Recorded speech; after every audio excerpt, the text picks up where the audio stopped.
Bitcoin over the last 5 years has returned 55% CAGR. If you get a tenth of a Bitcoin right now, just sit on a tenth of a Bitcoin over, and your audience, I'm sure, is not old farts like me. You're probably younger. Well, guess what? You go 20 years. That's $64 million.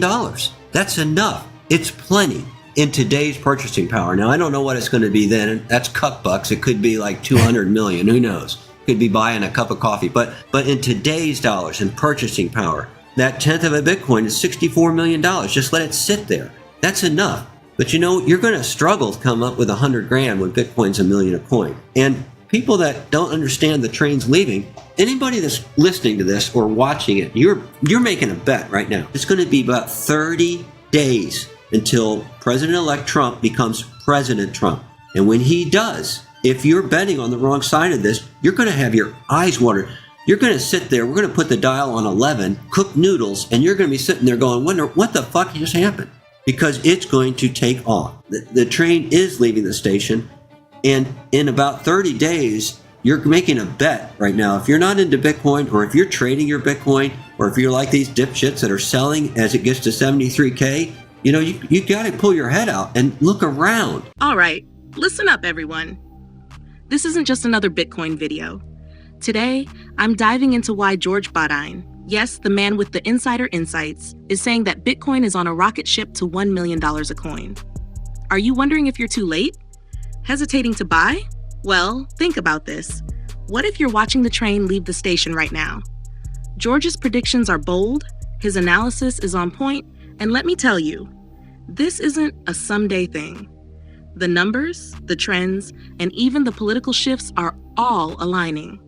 And if you're not paying attention, you're about to miss what could be the financial opportunity of your lifetime. Stay tuned, because in just a moment, I'll break down exactly why George says this is the moment to make your move on Bitcoin. Let's just think for a minute. Let's just go back and talk about the train leaving the station. I bought Bitcoin when it dipped. I bought Bitcoin at 17,000. Let's just say that I bought a tenth of a Bitcoin, and it would cost me $1,700. Now today, it's 2 years later, I got to come up with 10 grand for that Bitcoin. Same amount of Bitcoin.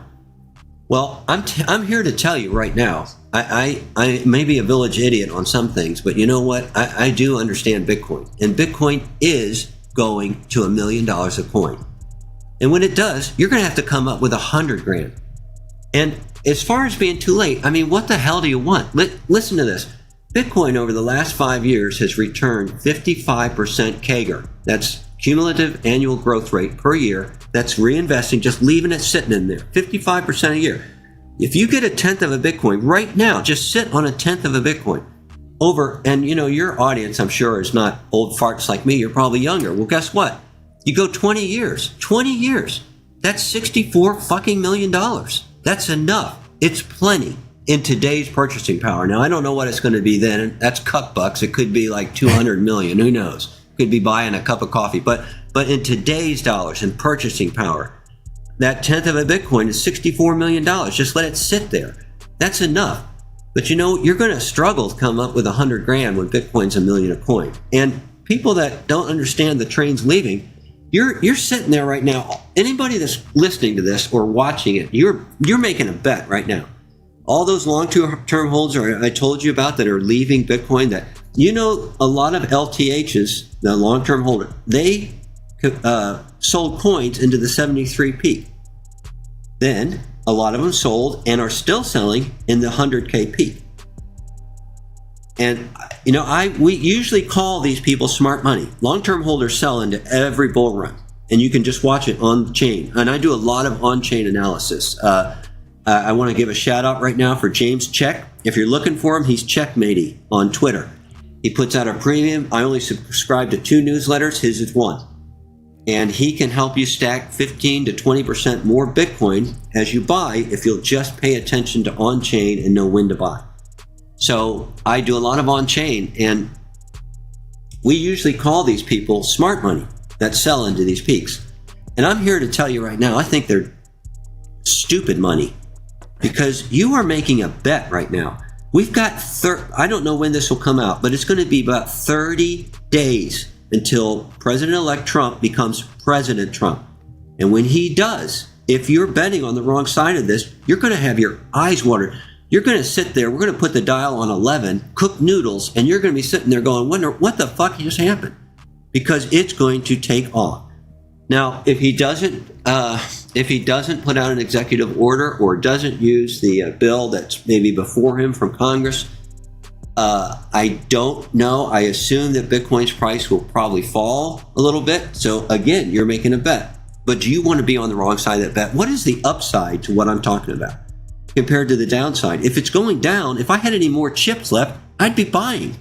I don't have anything. I'm Bitcoin rich, and I barely have enough money for a sandwich sometimes. So, what I'm saying is the train is leaving the station, and in about 30 days, you're making a bet right now. If you're not into Bitcoin, or if you're trading your Bitcoin, or if you're like these dipshits that are selling as it gets to 73K, you got to pull your head out and look around.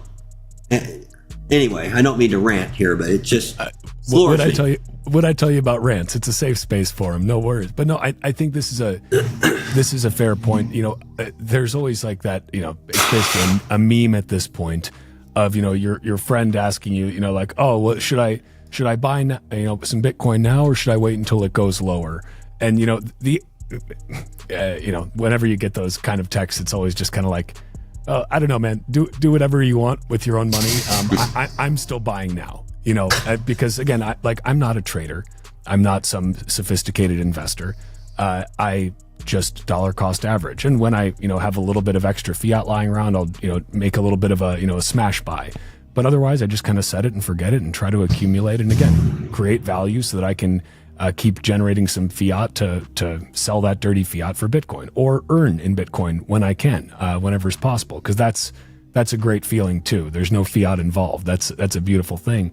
But I think that as we're getting into, we're getting into this point, the whole gradually then suddenly, right? Like the suddenly happens very, very suddenly. And I think that, maybe it's because after this last cycle with the whole FTX blowout and all of that stuff, everybody thought, oh, this is, we're going into a super cycle. We're going to, this is the 4-year cycle is dead. It's going to, it's going up forever. And it's like, maybe that jaded some people to think, okay, well, we're just going to have another collapse like after FTX. And Bitcoin's probably going to take another, massive haircut at some point. Maybe it'll take a 50% drop or a 60, 70% drop, but that might be dropping down from $1 million. You know what I mean? Like the magnitude of these drops is going to get and runs is going to get more violent, but the numbers we're dealing with are just so much larger. And I think that for people right now, it's like, again, the message that I give to friends and family, and thankfully a number have actually listened, is just set up a dollar cost average. And if you've got the balls to just say, fuck, like, screw it, I'm just gonna dive all in on this. Good for you. If you've got a lot of excess fiat lying around, I don't have a lot of fiat just lying around. I earn fiat and then I save in Bitcoin. And I think that that's good advice for most people. But right now it's like, you're kind of right that, we're still early, but the magnitude of your earliness, is going to potentially decrease exponentially in the coming months and years. And things are going to happen very, very quickly. And I don't think people are really mentally prepared for that. Either probably most Bitcoiners are not, except maybe some of the, the psychos who have been around for a lot longer than I have. But certainly most no-coiners are definitely not prepared for that. And if you're not holding Bitcoin in the coming years, I think you're going to feel very angry, probably feel very foolish, but not want to admit your own foolishness. So you're going to find ways to take out that anger on the greedy Bitcoiners who just got lucky. You know what I mean? We've seen a lot of that already. I mean, we're seeing some of that now. I would have to say, I think that the last cycle probably did cause a lot of PTSD for people. I believe personally that the last cycle was truncated, that we basically were on our way up to 100K. And I did call for that. So again, I'm a village idiot sometimes. I got that wrong. Another thing I got wrong is I really did think that institutions would be arriving during that last cycle. That I was wrong. They absolutely were not. I did not understand the barriers that were there to entry. the change in FASB accounting rules from intangible asset. If you wanted to make Bitcoin the most toxic thing that you could make it, so you couldn't hold it on a treasury sheet, you'd call it an intangible asset. Well, that's over. And in fact, on the 15th of December, that's done. FASB rules have changed. It's now at fair market value. But it wasn't then. The other thing is that January 1st, MicroStrategy is going to start reporting in that next quarter using those new guidelines. But the other thing is, I didn't understand until recently how in-depth and how deep the choke point 2.0 was, and how the Biden administration was working so hard to curtail crypto and Bitcoin development, causing tremendous harm with banks. And I'm not talking about Silvergate. I'm talking about Silver, or one of the other ones that was basically shut down, and they weren't insolvent. I mean, so 2.0 was in full effect. And then the other thing is that I really think the unwinding of the GBTC premium and what happened from that, because remember the GBTC premium went to a discount during that period, and that was a huge underbid to Bitcoin, just day after day, like a roller coaster. And finally it stopped. And when it did, when it went to discount, people had to unwind. And that's when we discovered, Three Arrows Capital, Genesis, eventually all of this leading into FTX. And that, that was paper Bitcoin. That guy, that was fraudulent stealing of other people's Bitcoin. And that was paper Bitcoin out there. So I think all those things contributed to the unwind of the market. Plus, it had gone up so quickly, I think it just ran out of steam. These legs that we're going through right now, even this one at 100K or so, that's really important. If we can stay in there and build a base, it's going to make our what comes next even more sustainable. But I do want to address one last thing you said. DCA is something that, as Bitcoiners, we've talked about for years. And I'm a big fan of DCA. Bitcoin Magazine just had a great article on it like 4 days ago. So the only thing I'm going to caution people is this. And we can talk about this later. We don't have to get into it now. But if you don't understand what you're doing with your DCA and you leave those UTXOs out there that you have bought, and they are small, like they even talked about $25 for a DCA average. You are going to lose that Bitcoin. It's going to be gone forever. It's coming. I'd say, again, you're flipping the coin, because on January 20th, on the next day, if he's in office and this happens, you're going to be stranded, economically stranded. All that Bitcoin you got on the base layer is going to be sitting there. You won't be able to get to it if you don't know what you're doing. That's a very important point. And I think for people who may be wondering, like, what the heck is George talking about here? The very long story short, I did an episode with Wicked Smart Bitcoin, which he's awesome. And we dug into this because he's been super vocal about UTXO management. Basically, if you are dollar cost averaging using exchange, again, not financial advice, but just some practical advice, it is a very foolish idea to have that some exchanges will let you automatically transfer that DCA to your cold storage. Sounds nice, terrible idea. You should wait and accumulate until you have a decent stack, whatever you're comfortable with, on the exchange, and then transfer it in bulk so that you have one UTXO, one unspent transaction output that ends up in your cold storage. It's like, you don't have to leave it on the exchange forever, but just wait until you have a bit of a stack built up there, and then transfer it off in a lump, because otherwise it becomes basically impossible to spend if your UTXOs are too small, because literally the transaction fees will just eat it all up. Like it, and maybe if they're higher than the amount of your UTXO, that's just unspendable then. You can't do anything at all with it. So it's a very easy thing to fix, especially when fees are low right now. You can consolidate, take a bunch of those addresses and send them to yourself. There are also privacy trade-offs with that you should be aware of. But it's, again, everything is trade-offs, right? Everything is a little bit of a deciding what side of the bet you want to be on. But best advice I can give is do not automatically transfer your DCA buys from an exchange to your cold storage. That's the easiest way to fix this. Let it build up a little bit, develop a decent sized stack of sats, and then transfer them in bulk, and you will thank yourself later. Is there anything you would add to that bit of advice? No, I really went down this rabbit hole after I attribute this to Bob Burnett, CEO of Barefoot Mining, getting me down this rabbit hole. But the more I've studied it, I'm just telling you right now, people are not prepared for what's coming. Let's just say, I'll tell you one of the reasons I'm so bullish right now is because of the election.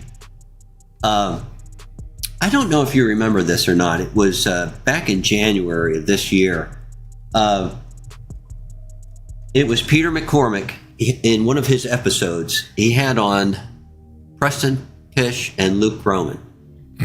And Danny was there too. And one of the things that came out in that discussion, this is secondhand, is that someone had overheard, because Trump was involved in being orange-pilled at this time. People were talking to him about Bitcoin. And someone heard him say on the phone, Bitcoin is the new oil. Now, just think about if that's true.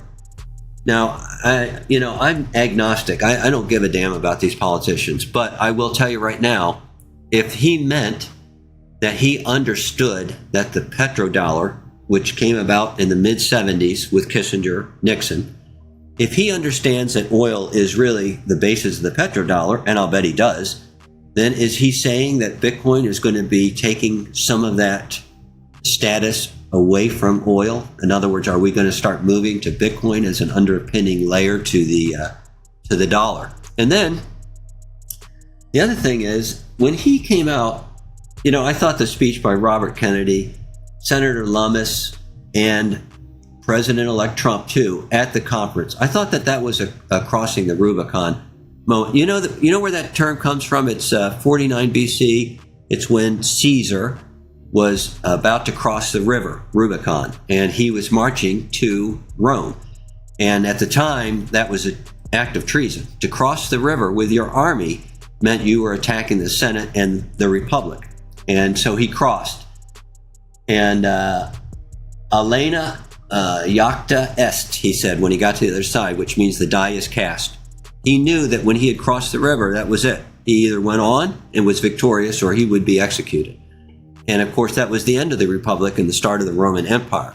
But I think that when these things happened at that Bitcoin conference, and I kind of was against the idea of politics mixing with Bitcoin at the conference, but you know what? When those three speeches were done, we had crossed the Rubicon. We had made a commitment. If the U.S. on day one does not establish an SBR, a strategic Bitcoin reserve, or they hesitate and put it into a vote for Congress, the longer they hesitate, the more their hand is going to be forced, because other nations aren't going to wait. I honestly believe they're already stacking. If you go back to November 9th and you look at the buys that happened on that weekend, that's when Bitcoin was really pumping and started pumping big time. If you look at those buys, they're not normal buys. I've mentioned this before, but MicroStrategy, their goal, and they're required to, when they issue all that ATM at the market offerings of stock, they don't move the market. They purposely do not move the market.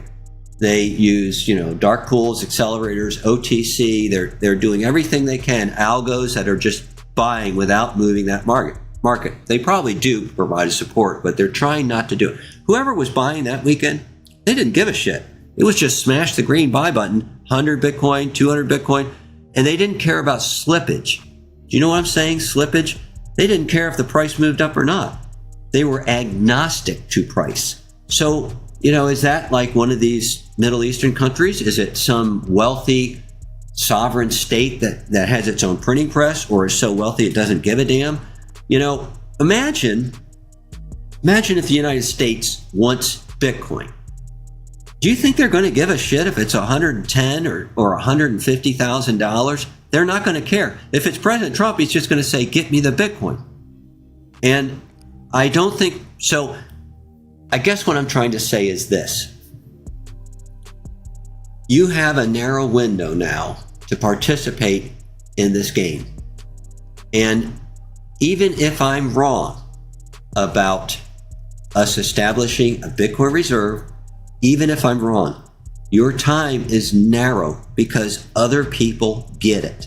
We've already seen that. What did Putin say at the news conference the other day? Who can ban Bitcoin? Nobody. He gets it. They just had a member of their parliament or their house put forth a bill to establish it as a treasury. So the nation states get this, and it's going to happen. Yeah, and I want to, first of all, well said. And second, I want to dig into this a little bit because I think the game theory here is really fascinating. And it's, Bitcoin is a paradigm shift, right? It's a fundamental shift in how the world works and how money works. And that kind of shift can really only happen once. I think, it was either probably both American Hodel and Jeff Booth have basically said something to the effect of like, we've had gold for 5,000 years. Fiat was an aberration. Like it was kind of like this freak, fiat's also existed, but not in the pure fiat way that it is now, in this, kind of like destructive, like funding forever wars, destroying people's savings. It hasn't existed to that extent as it has for the past, 75, years or so. But now we have Bitcoin. And so it's gold for 5,000 years, a little blip of fiat, and then Bitcoin, for another 5,000 years, maybe? Who knows? As long as it stays decentralized and secure, to quote Jeff Booth again. But I think that people really need to pay attention to what's happening right now. Both Bitcoiners hopefully are already paying attention. You're already stacking sats. But if you do not own any Bitcoin yet, you really, really need to ask yourself why. And do you have a good reason for not owning any? And, with this, I wanted to get into kind of the game theory of the nation state thing, because I think this is super fascinating. Because even if you just look at, let's just consider the G7 countries, right? The big players who are all, they all have the ability to print their own currencies, right? They can make fiat like that, but just a few keystrokes, right? Make those zeros pop up on the screen. The first major country that has its own fiat currency, that starts printing that fiat currency to acquire Bitcoin, the hardest money that has ever existed, they are going to have the first mover advantage. And I think you're right that there is some of this stuff happening behind the scenes already. Yes, we know El Salvador, they don't print their own fiat, they're dollarized. They've been doing it very publicly, and good for them. I think that's going to lift their nation into an amazing place. Already is, but then in the future, it's going to be, exponentially so.